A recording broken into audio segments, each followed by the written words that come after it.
Virginia has issued a severe thunderstorm warning for eastern Orange County and central Virginia until 3 p.m. At 2:32 p.m., a severe thunderstorm was located 8 miles east of Orange, moving southeast at 15 miles per hour.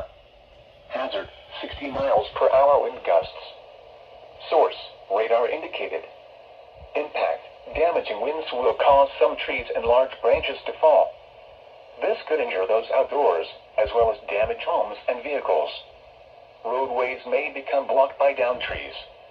Localized power outages are possible. Unsecured light objects may become projectiles. Locations impacted include Goldale, Nassans, Mine Run, Rhodesville, Everona, Verdiersville, Unionville, and Locust Grove. For your protection, move to an interior room on the lowest floor of a building.